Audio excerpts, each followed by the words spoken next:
4, depois do versículo 14 e 15. Somente.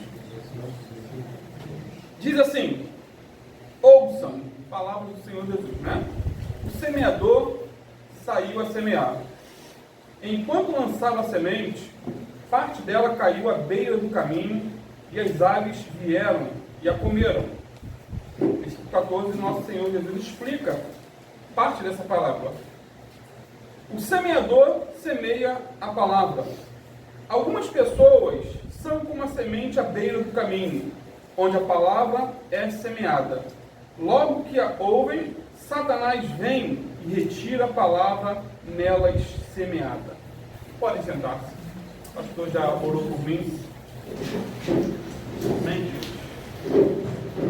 Amados, contar parábolas, né, era uma prática comum usada aí pelo nosso Senhor Jesus. Ele contou cerca de 40 parábolas nos evangelhos. Mateus, Marcos, Lucas e João. Né? Ele era, por assim dizer, um contador de histórias. Mas não eram histórias da carochinha, nem histórias para boi dormir, como se diz por aí. Eram histórias com lições espirituais profundas, histórias essas que até os dias de hoje nos deixam aí impactados com a relevância e a profundidade espiritual que delas podemos aprender.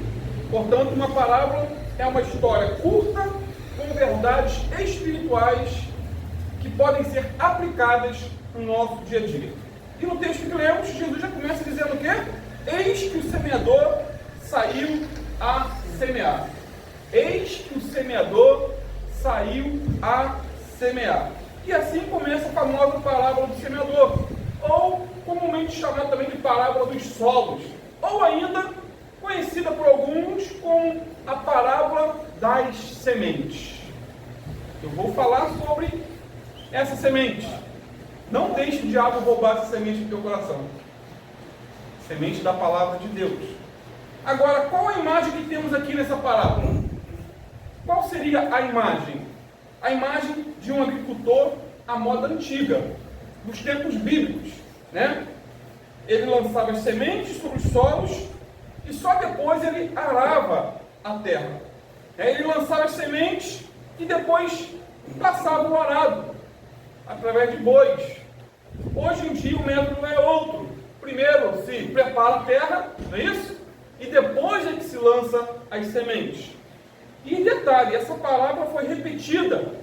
E não só repetida, ela foi interpretada nos 3 evangelhos. Mateus, Marcos e Lucas. Todos enfatizam essa palavra. E cada um dos evangelhos soma aí um detalhe a mais.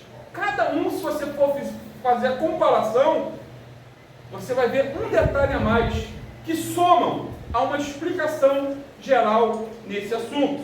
E nossa ênfase hoje será sobre a semente que caiu à beira do caminho. Semente que caiu à beira do caminho. Portanto, se reunirmos aí os 3 evangelhos, juntarmos o evangelho reunido, pai, minha irmã, pai, varão, se juntarmos os 3 evangelhos, reunirmos, fizermos uma leitura, podemos dizer e interpretar que a semente caiu à beira do caminho. Né? E quando ele semeava, uma parte da semente, né, de Jesus caiu à beira do caminho e foi o que? Pisada. Juntamos 4. Vieram as aves do céu e a comeram. E explicando, Jesus disse que o que estavam junto do caminho são aqueles em que a palavra é semeada. Eles ouvem, mas não entendem. Entra para o ouvido, sai para o outro. E então vem o diabo e rouba o que foi semeado no coração dessa pessoa para que ela não se salve, crendo. Esse é o detalhe dos outros evangelhos. Não se salve crendo, que o diabo quer roubar a palavra do coração do homem. Sendo assim, algumas verdades podem ser destacadas, queridos, em relação a esse tipo de solo em que a semente foi semeada. E a primeira verdade que eu quero enfatizar é que o semeador representa todo aquele que prega o genuíno evangelho, a santa palavra de Deus. Esse é o semeador. Versículo Versículo 3, repito, ouçam, disse Jesus, o semeador saiu a semear. Versículo 14, Jesus disse, o semeador semeia o quê? A palavra. Jesus foi o pregador por excelência, o semeador por excelência, pode-se dizer. Ele foi o nosso precursor, então temos muito o que aprender com ele. E ele não pregava somente o que os ouvintes queriam ouvir, não pregava, ele pregava o que eles precisavam ouvir, essa era a ênfase. Ele não escolhia também a sua plateia, mas anunciava o evangelho a todos. Ele pregava para homens e mulheres, jovens e crianças, ricos e pobres, judeus e gentios. Ele pregava individualmente e pregava também para multidões. Porém, seus melhores sermões não foram para multidões, mas para uma única pessoa, né? Tem pregadores que só pregam em grandes congressos, com grandes cachês, né? Para grandes multidões. Infelizmente, essa é a realidade no mundo cristão. Se convidarem eles para um culto no lar, eles não vão. Jesus pregava para multidões, repito, mas também gastou um tempo pregando para Nicodemos, sozinho, e para a mulher samaritana. E os resultados foram grandiosos para a glória de Deus. O apóstolo Paulo também foi um outro que nos serve de exemplo. Ele pregava para multidões, mas também pregava de casa em casa, para pequenos grupos. Em Atos 20, versículo 20, ele diz que jamais deixou de anunciar o que fosse proveitoso e de ensinar publicamente e também de casa em casa. Então, a pior coisa que tem é um pregador fresco, né? Soberbo, altivo, orgulhoso, alguém que ama as multidões, alguém que ama o status, o ibope, gosta de elogios, ama os aplausos. Portanto, meu amado, minha amada, siga o exemplo do nosso Senhor Jesus. Siga o exemplo do apóstolo Paulo, né? Nunca se sinta tão importante ao ponto de não querer pregar a somente uma pessoa, ou num culto no lar. Tem gente que se acha muito importante para pequenos grupos, até porque quem não se dispõe a pregar num culto doméstico, ou até a uma só pessoa, está desqualificado, reprovado por Deus para pregar para multidões. Spurgeon, considerado o príncipe dos pregadores do século XIX, ele diz algo interessante sobre esse ponto. Ele diz assim: não pensem em esperar até que possam fazer algo grandioso para Deus. Façam as pequenas coisas, e então o Mestre lhes confiará outras maiores.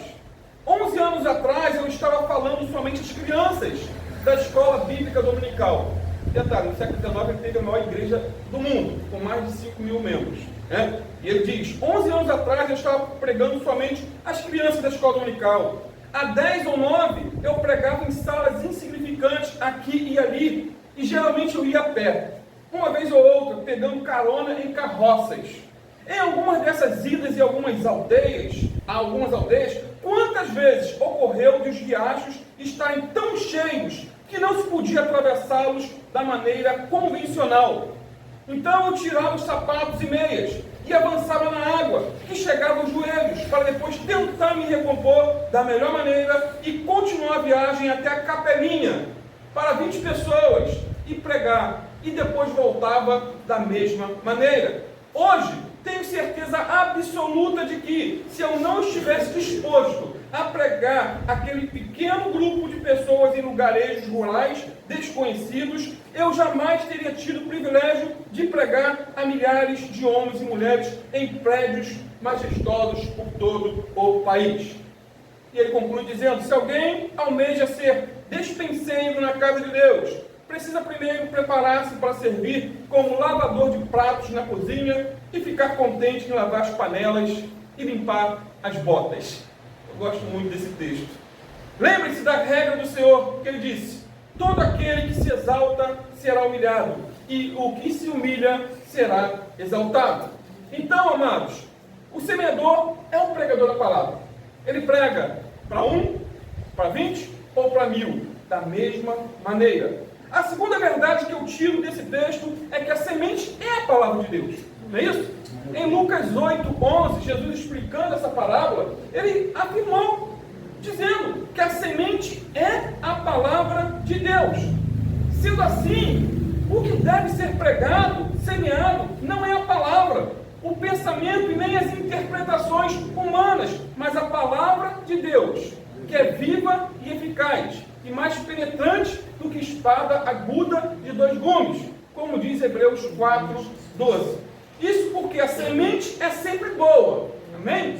A palavra é sempre boa. O problema é o coração do homem, que é ruim por natureza, terrivelmente ruim. Deus fala por meio da semente da palavra, mas muitas vezes não queremos ouvir. Portanto, a tarefa do pregador é proclamar uma mensagem que não é dele mesmo, pois o pregador é o semeador, e a semente é a palavra de Deus. Amém. O apóstolo Paulo, ele foi bem enfático quando escreveu para seu discípulo em 2 Timóteo 4:2, o seguinte: prega a palavra, esteja preparado a tempo e fora de tempo, repreenda, corrige, exorta com toda paciência e doutrina, pois virá tempo em que não suportarão essa doutrina. Pelo contrário, sentindo pulseiras nos ouvidos, segundo os seus próprios desejos, juntarão mestres para si mesmos. Estamos nesse tempo. Pessoas que gostam de ouvir aquilo que lhe dá prazer, que faz cócegas em si, tem coceira nos ouvidos. E o apóstolo Paulo falou sobre isso. Irmãos, a palavra de Deus é sempre poderosa, atual e impactante. Glória a Deus. Nela não existe erro e nem sombra de variação. Foi o que eu coloquei no grupo da igreja ontem, né? Lendo a Bíblia, encontrei muitos erros, todos em mim. Não na Bíblia, mas em mim. Porque a Bíblia é um espelho, mostra a nossa sujeira. Então, bem-aventurado é o homem que a lê, e não somente que a lê, mas também que põe em prática aquilo que lê. A Bíblia Sagrada é uma semente poderosa.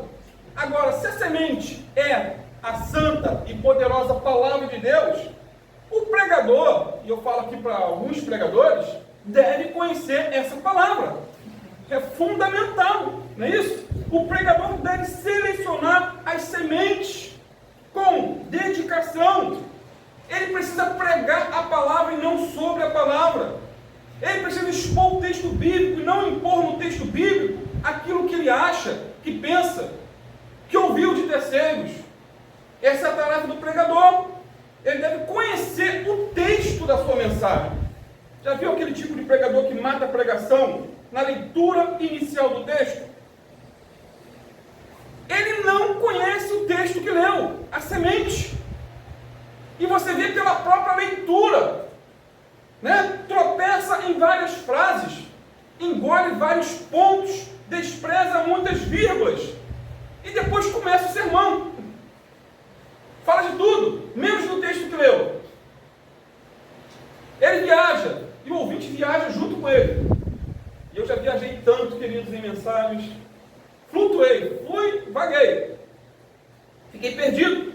Tem pregador que lê o texto no início da mensagem só a pretexto, porque para ele esse texto não tem valor algum, porque ele fala de tudo, menos do texto que leu. Portanto, amados, a função do pregador é ler o texto com cuidado, explicar o texto com dedicação e aplicar o texto para o dia a dia, senão na pregação.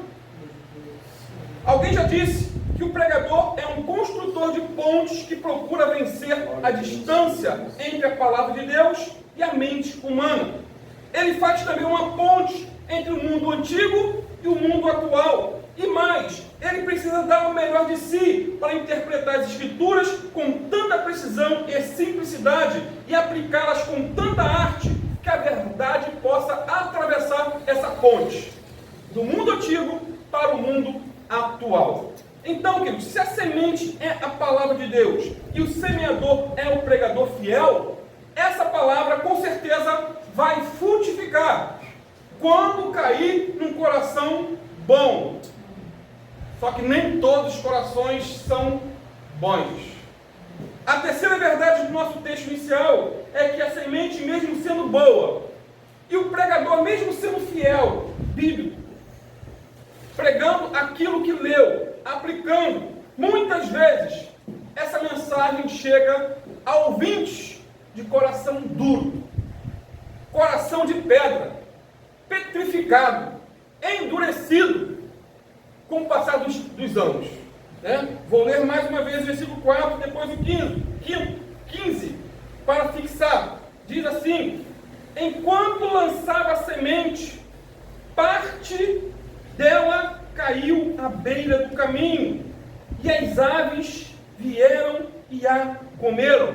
Versículo 15: algumas pessoas são como a semente à beira do caminho, onde a palavra é semeada.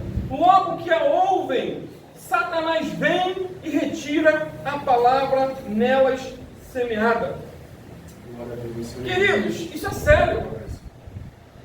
Isso é sério. Jesus está falando aqui de pessoas com coração de pedra, de pessoas que não querem ouvir a palavra de Deus. Pessoas que vão à igreja dominicalmente, mas vão não para ouvir. Irmãos, quando pregamos a palavra de Deus, ela cai em vários corações. Nessa parábola que estamos agora analisando, os 4 tipos de solos, Jesus revelou 4 tipos de corações. O duro é o que estamos tratando hoje, o superficial, o sufocado e o frutífero. Nas próximas oportunidades que eu tiver aqui, eu vou tratar dos outros. Daqui a uns meses, voltando, eu vou dar sequência, se assim Deus permitir, se eu estiver vivo. Eu não sei, o meu amanhã, só Deus sabe, e minha esposa fica apavorada quando eu falo isso. Não sei, meu amor. Você ficar viúva é bênção. Eu vou partir e estar com Cristo, que é infinitamente melhor. Então, segundo Jesus, queridos, 25% dos ouvintes continuarão endurecidos depois de ouvir a mensagem. Isso é triste. 25%. É por isso que Jesus não se impressionava com multidões, porque ele sabia que a grande maioria delas não receberiam a palavra, não dariam frutos, continuariam da mesma maneira.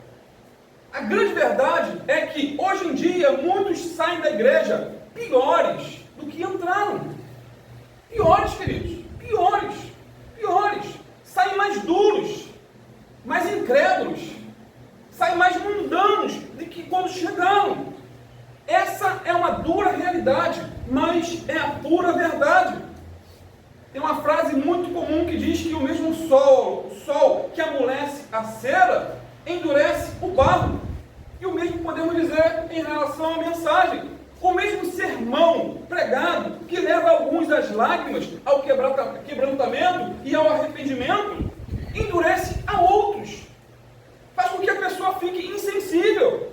Alguns ouvem uma pregação bíblica e saem da igreja avivados, desejosos de conhecer mais a palavra, ansiosos por buscar mais a palavra de Deus em oração, em jejum.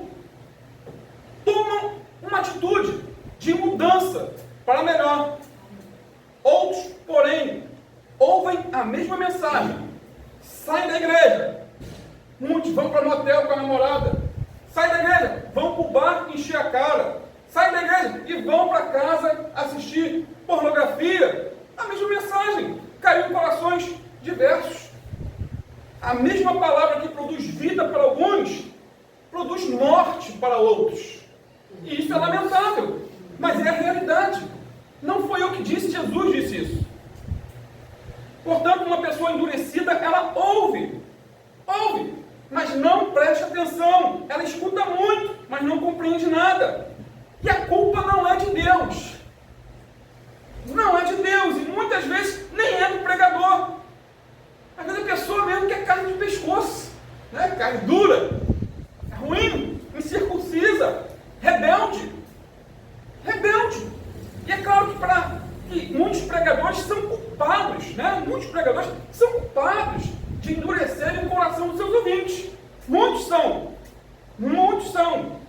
Pregam sem unção, e como já é um jargão, Pregação sem unção endurece o coração. Pregam tudo, menos o texto que leu. Pregam prosperidade e não santidade. Pregam riqueza material e não pobreza espiritual. Pregam sobre os tesouros da terra e não sobre os tesouros dos céus. Isso vai endurecendo o coração da pessoa, vai ficando frustrada. O pregador falou de prosperidade, eu estou passando uma pindaíba danada, um aperto. Enfim, muitos pregam tudo, menos o evangelho da salvação. E quando o evangelho não é pregado fielmente, o coração do ouvinte é endurecido terrivelmente. Porém, muitas vezes a culpa do endurecimento é da própria pessoa que permitiu que ao longo dos anos, seu coração fosse esfriando, desanimando, petrificando. Ela abriu seu coração para todo tipo de pessoas, para todo tipo de influências, e agora a situação é que ela está com o coração duro e insensível. Duro e insensível. Sendo assim, ela vive sem choro, sem tristeza pelo pecado cometido e sem arrependimento. Peca sorrindo. Não há lágrimas, não há tristeza. Está com a mente cauterizada. E quando não há arrependimento verdadeiro, o coração fica a cada dia mais endurecido. Detalhe, queridos, a palavra diz que o solo ficou duro porque estava o quê? À beira do caminho. Ou seja, esse solo foi endurecido com o passar do tempo. E isso nos leva a entender que um dia, talvez, esse solo tenha sido um solo bom. Um terreno produtivo. Um dia ele foi produtivo, mas por causa de influências externas, problemas, picuinhas na igreja, do ir e vir de muitos pedestres, o solo foi o quê? Se endurecendo, foi petrificando, até se tornar totalmente improdutivo. Cai a semente e não dá nada. E sabe o que eu aprendo com isso, queridos? Muitas pessoas estão endurecidas por causa de circunstâncias e experiências da vida.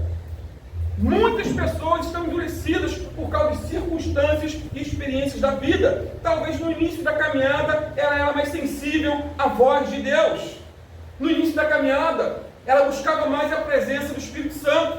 No início da caminhada ela se dedicava mais à leitura da Bíblia com temor e tremor.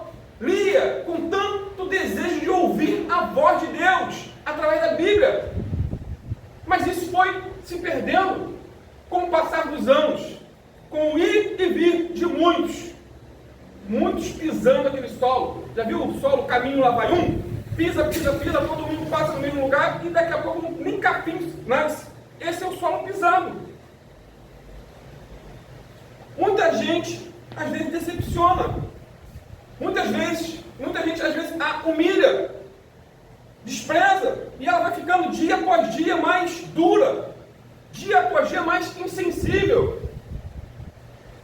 E aqueles que abrem seus corações para todo tipo de pessoas e influências estão em perigo de desenvolver corações insensíveis. Amados, dentro da igreja existem pessoas de coração duro por causa de um irmão que não a cumprimentou, de um pastor que não a ajudou, não a ouviu, de um evangelista que não a evangelizou, não a visitou. E as pessoas vão acumulando tristeza sobre tristeza. Queridos, se você levar a vida cristã esperando muito dos outros, você vai se esfriar, vai se endurecer, vai apostatar. O seu alvo tem que ser Cristo. O seu exemplo maior é Jesus, o Senhor e Salvador. O apóstolo Paulo disse uma frase muito impactante: sede meus discípulos, ou meus imitadores, assim como eu sou de Cristo. Agora, eu sempre falo na minha igreja, na igreja aqui é o pastoreio, não é minha, é a igreja de Cristo. Força de expressão. Meu irmão, se eu não for um exemplo como Jesus, não me siga, siga Jesus. Eu tenho que ser exemplo. Mas se eu não for, você tem um exemplo maior, é Jesus.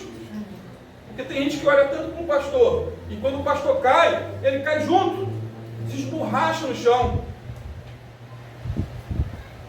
Hebreus 12, 2 diz: olhando firmemente para o autor e consumador da fé, Jesus, o qual, em troca da alegria que lhe estava proposta, suportou a cruz, não fazendo caso da vergonha, e está sentado à destra do trono de Deus. Amado, se você permitir, as pessoas vão endurecer o seu coração, vão levá-lo à frieza, à apatia e à indiferença espiritual. Repito, quem morreu por você foi Jesus. Amém? Temos que nos amar uns aos outros, sim. Suportar uns aos outros, sim. Mas tenha em mente que quem morreu por você, por mim, foi o Senhor Jesus. Amém? Obrigado. Tem? Mais água é bom. Não faz falta não. Amém, querido? Quem derramou sangue por você foi Jesus, e não o pastor A, B, C ou D. Eu digo isso porque grande parte daqueles que hoje estão desviados se devem a problemas com liderança. Mas se eu fosse olhar para a liderança, para pastores que me pastorearam no passado, eu estaria hoje no mundo. Estaria no baile funk de onde eu vim, como DJ. Estaria lá. Mas meu alvo sempre foi Jesus. Existem muitos desigrejados hoje, com mágoas profundas, com o pastor não querem nem saber de pisar numa igreja. E só em ouvir falar do nome pastor já dá tique-tique nervoso. Quem é da antiga aí sabe que é tique-tique nervoso, né? Grupo Magazine, da minha época. Sou velho. Por outro lado, queridos, não são só os agentes externos que podem endurecer o nosso coração, não são só os de fora. Temos também um problema interior, muito grave, chamado pecado. Se permitirmos, o pecado persistente vai endurecer o nosso coração e nos levar para o inferno. Hebreus 3, versículo 12 e 13 diz o seguinte, é uma palavra bem dura: cuidado, irmãos, para que nenhum de vocês tenha coração perverso e incrédulo. Está falando para irmãos, queridos. É uma advertência da carta aos Hebreus. Coração perverso e incrédulo, que se afaste do Deus vivo. Só se afasta quem estava perto. É ou não é? Se afaste do Deus vivo. Pelo contrário, encorajem-se uns aos outros todos os dias, durante o tempo que se chama hoje, de modo que nenhum de vocês seja endurecido pelo engano do pecado. Sendo assim, amados, a prática do pecado impede que a verdade de Deus prevaleça em nosso coração. E o maior dos pecados, sabe qual é? É achar que não tem pecado algum. Esse é o maior dos pecados. Quem mais precisa se arrepender é aquele que pensa que não tem necessidade de arrependimento. Quem mais precisa chorar são aqueles que não veem motivo de choro. A situação já está grave. Portanto, mais uma vez, a falta de arrependimento endurece o coração. Amados, o maior juízo de Deus para uma pessoa é quando ele entrega o homem ao seu próprio desejo, às suas próprias vontades. Entrega, deixa ele viver, deixa ele a vida o levar. Quando Deus deixa o homem fazer o que ele quer, sem nenhum limite, sem nenhuma correção, nenhuma intervenção, é porque a situação está grave. Você peca e não tem nada para te corrigir, porque Deus o entregou. Isso é terrível. Eu oro, Senhor, não me deixe nunca chegar a essa situação. Se eu errar, desce a lenha, perna de 3 nas costas. É melhor ser repreendido e corrigido do que ir para o inferno sorrindo. Aí eu pergunto, a culpa é de quem? Pelo endurecimento. A culpa é de Deus?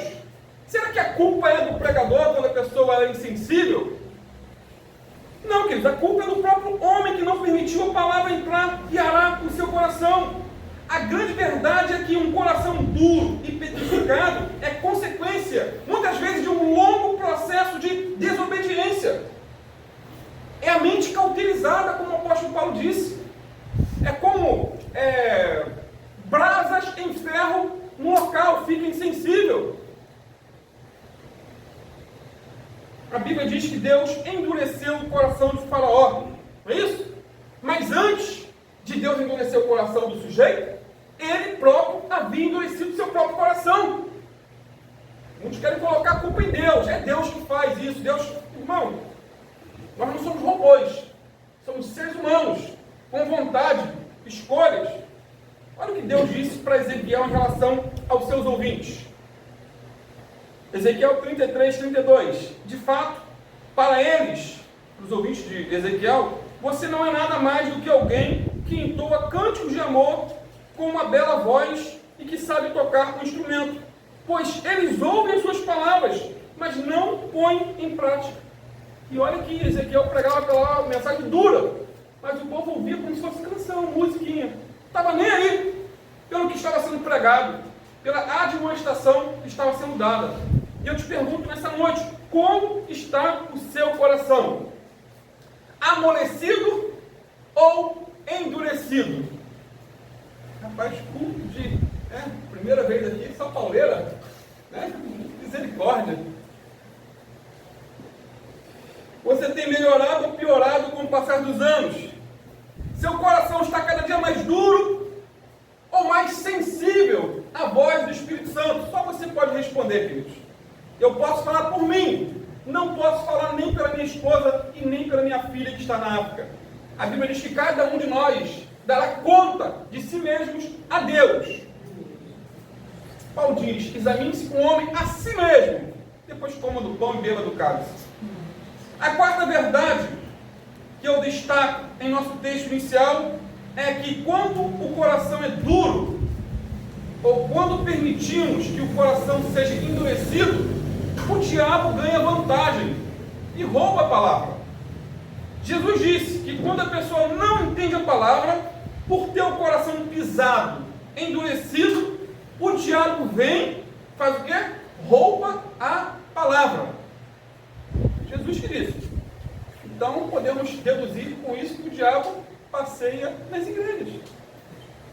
Não, pastor, aqui é um lugar blindado. Não, meu irmão. Não é blindado, não. Jesus, certa feita, estava na sinagoga, o demônio manifestou no meio. Não é blindado. Se não vigiarmos, o diabo pode roubar a palavra no nosso coração. Sempre que alguém se levanta para pregar a palavra de Deus, o diabo se prepara para roubar essa palavra. Repito, sempre que alguém se levanta para pregar a palavra de Deus, o diabo se prepara. Claro que ele tem seus agentes, seus demônios. Ele não é onisciente, não é onipresente. O diabo se prepara para roubar. 2 Coríntios 4,4 diz que uma das especialidades do diabo é cegar o entendimento dos incrédulos para que não resplandeça o evangelho de Cristo. O diabo é ladrão. Jesus disse que ele veio para roubar, matar e destruir. Ah, pastor, mas aqui não fala do diabo, lá em João 10, 10. Fala de falsos pastores. Claro, eles são usados pelo diabo. Então, no final de tudo é diabo. Quem vem para roubar, matar e destruir é o diabo. E há pastores que são verdadeiros demônios. Portanto, há uma multidão de ouvintes que domingo após domingo vão à igreja. Saem de casa, vão para o culto, vão buscar Deus. Mas Satanás rouba a semente de seus corações. Semana após semana, a pessoa se dá o trabalho de se arrumar, de dar o seu melhor, separar uma oferta, gasta combustível, vem para a igreja, mas o diabo rouba a palavra no coração da pessoa. Semana após semana elas vivem sem fé, sem temor, sem conhecimento, sem graça de vida. Sem graça divina e sem redenção ao Senhor Jesus. Não sentem nada, insensíveis, não se importam com nada, são desinteressados pelo cristianismo, seguem mais uma religião, batem cartão na igreja. Querido, eu quero entender, crer, que eu não estou falando para ninguém daqui, é só para quem está ouvindo ali. É só ali, ó, só na tela que está gravando, deve ir para o canal do YouTube. Aqui só tem crente avivado, coração bom, reto. É a última palavra que Jesus disse nessa parábola. Mas infelizmente, muitos vivem como se Jesus nunca tivesse morrido na cruz. Infelizmente. E o mais triste é que nesse mesmo estado, geralmente elas morrem e são sepultados e se perdem eternamente no inferno. Vão deixando a vida levar e a vida não leva para bom caminho. Esse é um triste quadro, mas também é verdadeiro. O interessante é que o sol à beira do caminho representa aquele que vai na igreja, mas não é igreja. Ele vai ao culto, mas não ouve a palavra. Vai ao culto, mas não ouve a palavra. Ele vai à igreja por causa do louvor. Muitos vão à igreja por causa do amigo. Muitos vão à igreja por causa da namorada. Muitos vão a reboque, por causa do esposo, da esposa. Eu conheço muitos assim. Vão porque a esposa faz aquela pressão. Senão ficaria em casa. Vendo Faustão. Não, agora nem sei se é Faustão mais, deve ser outras coisas aí, né? Show do Hulk, alguma coisa do tipo. Dá mais prazer para a pessoa. Cante a reboque. Muitos ouvem com o ouvido, mas não compreende o coração. Ele ouve a palavra do pregador, mas não ouve a voz de Deus através da palavra do pregador. Tudo que é falado, pensa que é indireta. Sabe da minha vida. Irmão, não sei da vida de ninguém aqui, graças a Deus. Minha igreja é mais de carro. Minha não, diz Jesus, né? Sou dono de igreja, pastor não é dono de igreja. Muitos desprezam a palavra de Deus no coração, e a consequência disso é ter essa palavra roubada por Satanás. Então, querido, o diabo anda por toda parte fazendo mal. Isso é um fato. Mas, na igreja, a sua missão é bem específica. Roubar a palavra de Deus no coração das pessoas. Ele trabalha com afinco, com dedicação no mundo, levando destruição, levando morte, levando tragédias, mas na igreja ele tenta obstruir o entendimento dos ouvintes, para que estes não entendam a mensagem e sejam salvas. Aleluia. O diabo luta, ele quer você, ele quer eu. Tem uma mensagem do pastor Alana muito interessante: o diabo não desistiu de você. Impactante, chocante, te faz tremer. A Bíblia diz em Romanos 1,16 que o Evangelho é o poder de Deus para a salvação de todo aquele que crê. Porém, o diabo trabalha arduamente para que a pessoa não creia. Não creia. Tenha dúvidas. Irmão, sabe como o diabo age nos cultos? Ele tem estratégias. Estratégias. Primeiro, colocando dúvidas ou pensamentos vagos sem nenhuma relação com a mensagem anunciada. Muitos estão me ouvindo aqui. Talvez, mas está entrando aqui, só está pensando na conta de luz que tem que pagar amanhã. Ou no filho que tem que levar à escola amanhã. Segundo, ele usa pessoas para nos distrair e para conversar na hora da palavra do louvor. Graças a Deus não tenho visto aqui, todos estão atentos. Porque se estivesse conversando, o pastor está jogando piada. Não, estou seguindo só um roteiro aqui que Deus me tocou.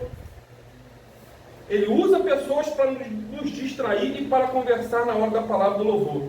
O mesmo Spurgeon que eu citei aqui ainda agora diz em uma de suas mensagens que uma irmã entrou na igreja pisando forte, com tamanco, no meio da igreja lotada. Muitas pessoas se distraíram da mensagem para olhar para a irmã. E ele concluiu dizendo: muitas pessoas foram para o inferno por causa dela. O cara tem tamanco maldito, infeliz. O diabo roubou a palavra.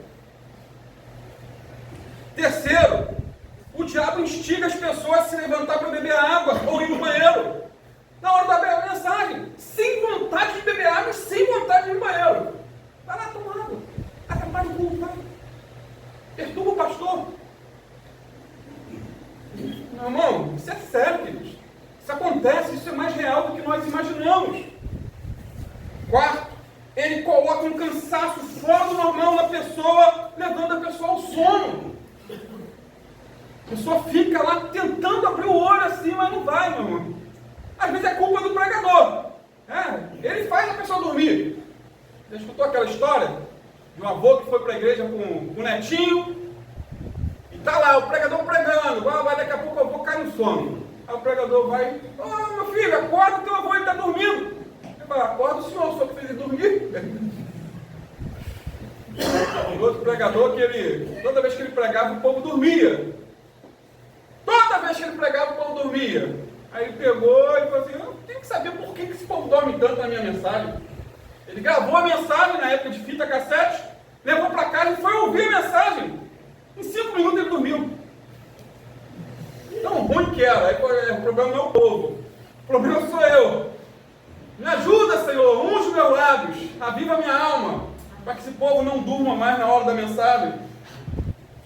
Quinto, o diabo sopra nos ouvidos das pessoas dizendo que a mensagem pregada não é para ela, mas para o irmão que faltou o culto. Ele que tinha que estar aqui para ouvir. Mas ele não veio. Não é para você não, é para o outro. É para a sogra que ficou em casa, é para o cunhado. Não, meu irmão, é para a gente. Se Deus nos trouxe aqui, eu tenho que pegar a palavra para mim. Fazer com uma enxada, né? Puxar para mim, não com a pá jogando para o outro. Sexto, o diabo distrai a pessoa com o celular. Ele faz com que a pessoa fique conectada na internet, mas desconectada com Deus. E a pessoa fica fingindo que está lendo a Bíblia no celular, né? Mas está ali. Nem no Twitter está mais, no X, né, que está bloqueado, mas fica ali, no Instagram e outras coisas mais. Aqui não acontece isso, queridos. Aqui só tem crente bom. Crente ruim é por aí, em outros lugares. E quando acaba o culto, não sabe nem o que foi pregado, nem o texto que começou a pregação. Fica totalmente voada. E o diabo ganhou vantagem. Sabe quem lucra com tudo isso? O diabo, Satanás. Ele é ladrão, queridos. Ele é assassino. Ele é destruidor. Ele vem para roubar a semente do seu coração. Ele vem para matar a sua fé. Ele vem para matar a sua esperança, seus sonhos. Ele vem para destruir a sua vida. A missão do diabo é roubar a palavra para que a pessoa não compreenda, para que a pessoa não creia e, por fim, para que ela não se arrependa e não seja salva. Ouça bem, a intenção do diabo é te levar para o inferno, para passar toda a eternidade com ele. Não permita isso. Criança, adultos, jovens, não permita. Não permita. Ele quer você como companheiro dele por toda a eternidade, mas imagine que companhia é essa, gente. E o assunto é sério. Jesus falou mais de inferno do que de céu. Por que será? Irmãos, nós que pregamos, observamos muitas coisas estranhas durante a mensagem. Aqui não é um pouquinho mais alto, mas lá na minha igreja, ou na igreja de Jesus, é um pouquinho alto e você vê tanta coisa estranha acontecendo na hora da mensagem. Pessoas dormindo, cochichando, falando, rindo, brincando. Você vê de tudo. De tudo. Coisas imagináveis e inimagináveis. O pastor Robson deve ter visto isso também muitas vezes. Muitas pessoas ficam impacientes com a mensagem de 40 minutos. O pastor fala muito, mas às vezes fica 3 horas vendo um filme, né? E nem sai para ir no banheiro, nem bebe água. Vão ao cinema, não sou contra cinema, tá? Mas não se levanta para beber água. Banheiro não vai, não pode perder a cena. Mensagem de 40 minutos, hoje em dia, você segurar uma plateia, irmãos, 1 hora é difícil, complicado. Ouvindo uma mensagem aí do pastor Felipe Seabra, eu gosto muito dele, ele disse algo interessante. Não se importe com aqueles que se levantam para beber água, ir ao banheiro ou outra coisa qualquer na hora da palavra, ele dizia. Tenha em mente que a maioria está aparentemente dando atenção a você. Foque então neles e não naqueles. Dá um conselho para eles. Foque nesses que estão com atenção e não naqueles. Um outro pastor, Cláudio Duarte, disse assim: irmãos, quando alguém se levanta para ir lá para fora, para não paralisar a mensagem, eu digo para mim mesmo: a mensagem está tão boa que ele foi lá fora chamar alguém. Mas a pessoa saiu para desprezar mesmo. Saiu para conversar, saiu para menosprezar o pregador. Mas ele fala comigo mesmo: ele está tão bom que ele foi lá fora chamar alguém. Foi evangelizar. Mas o mais prejudicado em ficar desatento ao sermão não é o pregador, mas é o próprio ouvinte. A Bíblia diz que a fé vem para ouvir e ouvir a palavra de Deus. 1 1 Coríntios 1:25, o apóstolo Paulo diz que aprove a Deus salvar os que creem pela loucura da pregação. Paulo chama de loucura da pregação. Às vezes é algo assim meio real. As pessoas vêm para a igreja, louvam a Deus e ficam às vezes 1 hora, 40 minutos ouvindo alguém. Mas Deus escolheu esse método de levar a pessoa à salvação, ouvir a palavra dele. Então, a semente que muitos desprezam é a mesma que salva a outros. Agora, ouvir um bom sermão sem a predisposição de obedecer produz, ao longo do tempo, um coração endurecido e insensível à voz de Deus. Uma pessoa, quando está com o coração endurecido, ela rejeita conscientemente a palavra de Deus. Quando ela está com o coração endurecido, ela rejeita conscientemente a palavra de Deus. Quando o assunto ou um dos pontos da mensagem é sobre perdão, ela distrai. Não, eu não quero esse assunto. Eu não quero perdoar. Se o tema é a segunda vinda de Cristo, ela se apavora, pois deseja muitas coisas no mundo. Senhor, não volta agora não. Eu ainda não casei. Se o tema é santidade, ela fecha o coração, pois quer viver no pecado. Não quero saber de santidade não. Separação, não. Eu quero, é o pecado. Se o tema é finanças e a importância da contribuição na igreja, ela fecha o coração. Ou melhor, fecha as mãos. O bolso. Desliga o celular, acabou a bateria, não tem nem como fazer um Pix online, né? E eu pergunto, como está seu coração? Como está a sua vida? Concluindo, finalmente, queridos. Eu quero concluir com uma mensagem de esperança para a pessoa que tem o coração endurecido. Amados, o solo, quando está duro e pisado, pode, em algumas situações, ser restaurado. O solo é inerte, o solo não pode fazer nada por si, né? Se o solo está pisado, tem que ter alguém para arar. Só que nós não somos literalmente um solo, somos gente, pessoas. Podemos nos humilhar, podemos clamar a Deus, podemos nos arrepender, podemos nos prostrar. Esse solo precisa ser o quê? Remexido, revirado, afofado, amolecido, adubado, regado. Tudo isso faz com que haja uma mudança nesse solo. Simplificando, corações endurecidos devem ser arados antes de receber a semente, experiência que pode ser extremamente dolorosa. Dolorosa. O problema é a pessoa identificar que tem um coração duro. Eu sempre digo que a melhor maneira de ler a Bíblia é ler contra nós. Eu, na primeira vez que eu li a parábola do semeador, eu me identifiquei de primeira mão com a última semente. Um coração bom e frutífero. Estava lendo a Bíblia a meu favor. Aí eu passei a ler contra mim. Será que meu coração não é o endurecido? Será que meu coração não é o sufocado? Será que meu coração não é o espinhoso, cheio de espinho ali, impedindo a palavra de frutificar na minha vida? Queridos, o propósito da pregação é quebrar os corações duros e curar os corações quebrantados. Minha intenção nessa noite é que no seu coração e no meu coração essas coisas aconteçam. Que os duros sejam quebrados e que os quebrantados sejam curados. Tem um hino muito antigo que diz: deixa quebrar, né, pastor? Coração de pedra. Deus pode aquecer o amor em você. Seja qual for a situação, deixa quebrar. Coração de pedra.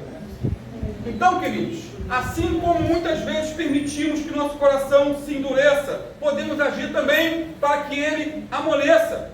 Podemos nos arrepender aos pés do Senhor, podemos chorar pelos nossos pecados, pelas brechas que abrimos para que o diabo endurecesse nosso coração. Podemos clamar ao Deus vivo, que é rico em misericórdia, um Deus que sempre está pronto a perdoar e a levantar o arrependido. Joel 2,13 diz para mim e para você o seguinte: que rasgai o vosso coração e não as vossas vestes. Convertei-vos ao Senhor vosso Deus, porque Ele é misericordioso e compassivo, tardio em irar-se e grande em benignidade, e se arrepende do mal. O agricultor, para amolecer a terra, precisa o quê? Passar o arado, rasgar o terreno. Da mesma maneira, nós precisamos rasgar nosso coração, reconhecendo os nossos pecados e nos arrependendo deles. Amados, eu creio firmemente no Deus do impossível, no Deus que amolece corações duros, no Deus que não esmaga a cana quebrada e que não apaga o pavio que fumega. Eu não sei como está o seu coração, não sei se está endurecido como uma pedra, não sei, não conheço a tua vida, mas segundo Jesus, pelo menos 25% dos ouvintes estão com o coração de pedra. Porém, em João 15, Jesus afirmou que Deus era o agricultor, e todo agricultor sabe lidar com um terreno duro e produtível, imprestável aos olhos humanos. Ele sabe como tornar esse solo duro em um solo produtivo para a sua glória. Portanto, entregue seu caminho ao Senhor, confia nele, no mais Ele fará. Ele mudará a sua história, mudará a sua vida. Creia nele. Are o seu coração com lágrimas e com arrependimento, para a glória de Deus Pai. Amém? Vamos ficar de pé.